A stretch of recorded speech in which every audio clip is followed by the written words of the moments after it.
Cool guys never look at explosions. Beautiful video capture there by Reddit user Kente. Thank you for that wonderful video submission. How is everyone getting the Idris to land or rather crash on the planet? Tell me your secrets. I love watching these. These are great. Keep submitting them. I want to follow up today. Well, not a follow up, but we were talking yesterday about Cyberpunk. I put the video out pretty late last night if you want to go check it out.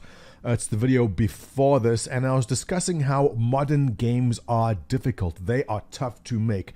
With all the time and money that CD Projekt Red, they still missed out or failed to put in so many things which would have made the game a lot better.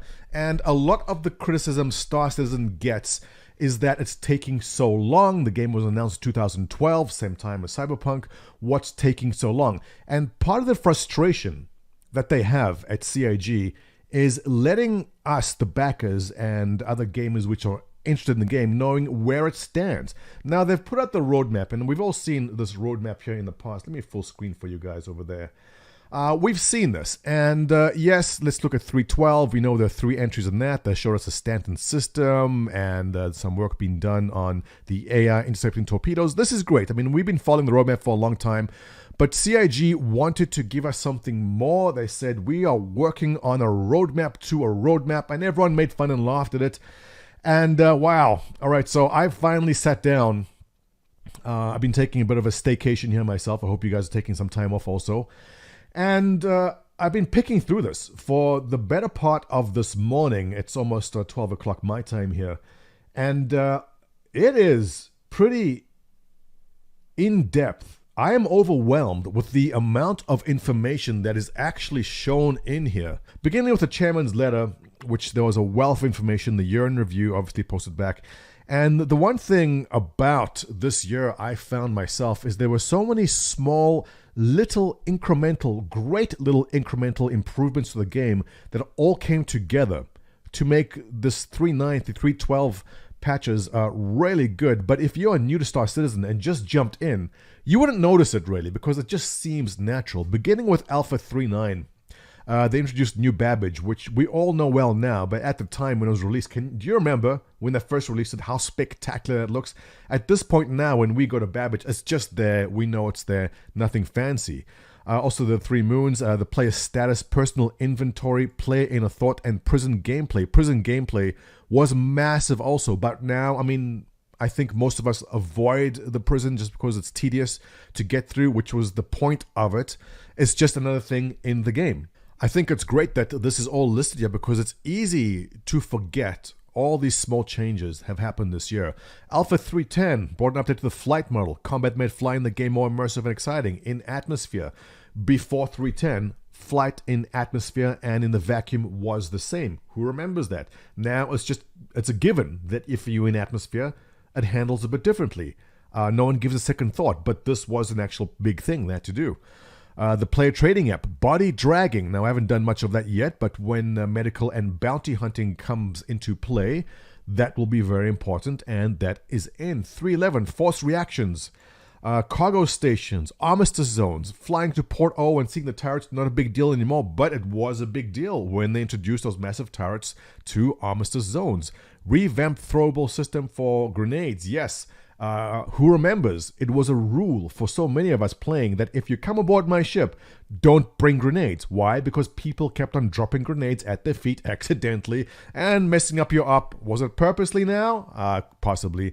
But the hard rule was don't bring grenades because they just don't work well. You end up killing everyone on your team, but now that is fixed. Probably one of the biggest things to happen in FPS.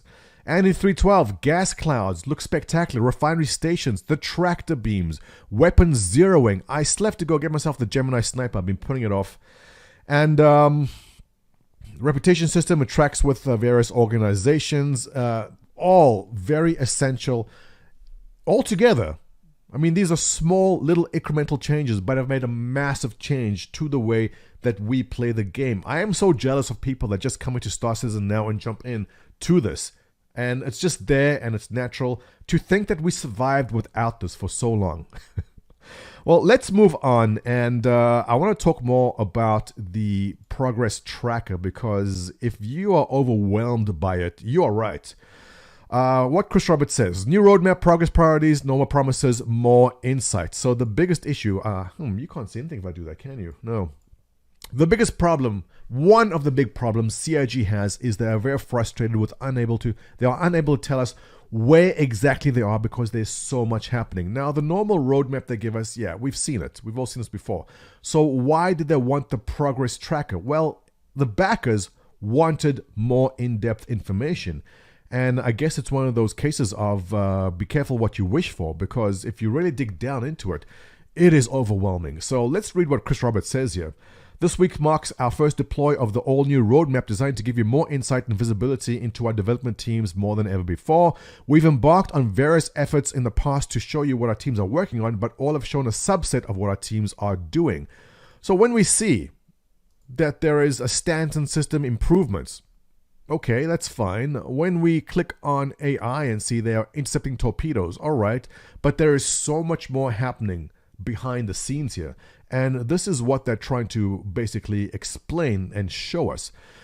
So to go on, our most recent roadmap was still predicated on asking our teams to predict when they could deliver a feature, content, or tech, then holding them as much as possible to that date. However, with agile development and with us building so much that has complex unknowns, downstream dependencies, we realized over time this approach wasn't sustainable. I can understand that.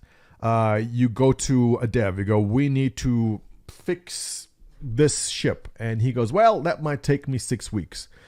Has that worked out in the past? Well, they say no. They go, this wasn't working. So what they did is they put in the progress tracker saying the cornerstone of this new roadmap is our progress tracker.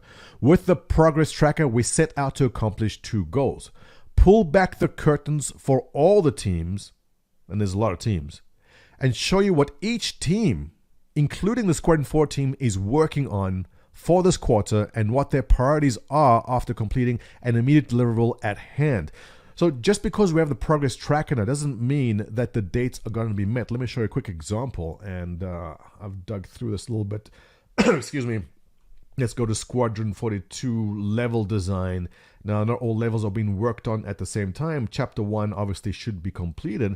There's one person working on design, and they're taking, I'll say, roughly 18 weeks. And we can see from the beginning of January to the beginning of May is when they estimate this will take place. Now, if at any point the person working on this says, you know what, I've run into some issues, I need the person next to me to finish their project before I can actually finish my project in May, this line will be extended. So no longer is it a mystery to where something is. We can see that Chapter 1, in this particular case, is not going to be finished until May. And if there are further delays, this gets stretched out more. And obviously, I think there'll be tons of such of the delays to see. The coil, which we've seen examples of before and looks great already, but there's still one person from the design team working on that. The coil is an electric phenomenon that exists in the unusually dense asteroid cluster that closely orbits the white dwarf. If you remember, it's the place with all the electrical discharges, looks very dangerous to fly in. And the person working on that is saying it is going to take them 27 weeks, then it'll be done in the summer and early July. And we'll be able to see that if this finishes earlier, this will end earlier. But if this takes longer, this line will be extended further out. So in not giving us a final date, but rather showing us where each and every single aspect of it is, we can kind of see for ourselves where the development is. And if you're wondering where Squadron 42 is overall, just dig through everything that's happening in level design, 2 and 3, in artwork, and you'll see. Well, let's take a look at what's happening in Breaker's yacht. Oh, the Bengal. Hang on one second. Yeah, I'm very interested in that. How's the Bengal coming along? There are 2 people working on it in art at the moment. The Bengal is a fleet carrier, spacecraft designed for RSI by the UEEN, and they are saying they'll be, well, surprisingly, the Bengal looks like it'll be art complete in the beginning of March. Great. I'm actually very surprised to see that, but it is probably one of the most important things in the game, which will be used in Squadron 42 besides the Idris, so I'm assuming it is going along well. But back to the letter from the chairman. First, demonstrate teams and use. As we've mentioned before, we've had 50 development teams at CIG, ranging in size from 4 to 20 team members. For this first launch of our new roadmap, we are showing 20 teams only. I think this is something very important to focus on here, that they're only showing what 20 teams are doing, and they have 50 teams in progress. So is this 21, 2, 3, 4, 5, 6, 7, 8, 9, 10? All right, so these are 20 teams listed here, and there are 50 in the game. I just thought of something funny here. You know how you always get the the urinalists saying things that Star Citizen should stop focusing on making ships and focus on the game instead. Well, with this, we can see exactly who's focusing on ships. And the big misconception amongst the hogs out there that don't know anything is they think everyone is working on designing ships and no one else is doing anything. Well, here we are. We can see exactly who's working on concept art for new ships. There are 1, 2, 3, 4, 5 unannounced ships. Let's take a look here. Unannounced vehicle. It's going to take 30 weeks. This individual here is working on it. It's been worked on from January all the way through to August in the summertime. That must be a pretty big ship. Interesting. Let's take a look at the other yet unannounced ship. This must be a smaller one or close to completion. This one will be done by May. The individual's working on the artwork for that. Let's take a look at the artwork for this vehicle. Probably something smaller or close to being completed. Will be done in mid-April. So it gives us a clue as to when the new ship sales will come out. They usually come out a month or two before the actual vehicle is released, at least. Here we have another one. It's going to take 34 weeks, pretty long, but it will begin in April. No doubt when this one is complete, they'll jump on and do the next one, and that one's going to go all the way through to December. So yeah, that's quite a, I don't know if that's along in the pipeline of ships. And the final one here, 22 weeks, beginning in late summer, will go through to January of next year as far as design goes. So we know there are at least 4, and there's probably more of them in the vehicle content in the US side here. 5, 6, any more? At least 6 to 10 people working on vehicles. Everyone else is working on the game. So I don't want to hear from those uninformed hogs how CIG should stop working on ships and focus on the game. They are obviously working on the game, and feel free to dig in there and look for yourselves. So to continue with letter from the chairman, what is still missing is our core tech group. Now they only have 20 groups in here out of 50. This is what I've spent my morning doing, just digging through, is getting the feel and understanding where they stand. And there is so much happening within this company of 600 individuals. It's difficult to really grasp coming from my side. I'm sure if you work in CIG, it makes more sense to you, but it really is overwhelming once you start digging in to see where they are going with this. What is still missing is our core tech group, which is comprised of 9 teams working on iCache, server meshing, as well as AI, network graphics, and engine. So critical. We saw how Cyberpunk and all the critique and, can we say, hate towards Cyberpunk, just because the AI are not where people expected the AI to be. And I said myself also, I was a little disappointed. I was expecting for what Rockstar did for GTA 5, I was fully expecting CD Projekt Red to reiterate and improve upon the AI. And the AI in Cyberpunk is disappointing. It's so important. I cannot emphasize how important good AI is in the game. It's small once you're in the game itself, but really makes a massive difference. So these teams working on iCache, server meshing, AI, network graphics, and these are critical. We know many of you are eagerly awaiting a roadmap for these teams, and we plan to show these in January when we will update Progress Tracker with more teams. Wow. As we mentioned in the previous update, our initial publish will exclude our downstream teams such as VFX, audio, user interface, and others. These teams support the upstream teams and therefore need to first see the schedule set by the core feature and content teams before they can determine their own work and priorities. Because of that, we've opted to hold these teams back from their debut on our progress tracker so they can continue to work and solidify their schedules with the intent of adding them to the progress tracker Q1. So I think that's a good thing because there is so much happening here already. If they had put all 50 teams on this tracker right now, there'd be way too much. So to give you an example of how you can use the progress tracker, if you're curious to know what's happening in Squadron 42, go to the art. See how Archon is coming along, and you can see where they are. And there's no ways a Squadron 42 is going to be coming out anytime this year because this is still being worked on. So rather than give us a date, and I know this is very disappointing to many people, me included, I want a date. Can't tell me it's going to be sometime in 2024, but they can't do that. Chris Roberts instead opting to say, you know what, here's our progress map. This is what's happening. We can only make people work so hard and so fast. And after playing Cyberpunk, it just makes me appreciate a company. I don't want to say I like delays, but you've read countless articles from Forbes and how other publishers, how the devs at CD Projekt Red hit crunch time and they were forced to work 6 and maybe 7 day weeks.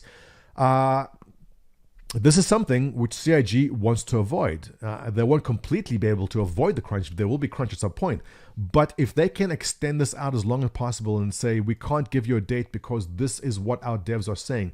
We went to the guy working on the RSI Bengal and we asked him, when do you think it's done? He said, you know what, we'll finish by early March. And so there is the date. But if something delays it, that moves along, that date changes, it's no longer set in stone. It's more set upon what everyone else is doing. The Idris, I thought, would be complete by now. And there you have it. So that is the real Xeon Cargo. Really? When is that happening? I am curious to know if that's going to be the Xeon Cargo ship. Does that line up with the ship design also? Maybe that's happening. So a lot of little tidbits in there to dig through. I keep on finding things like that all the time, which gives a lot of clues as to what might be happening in this game.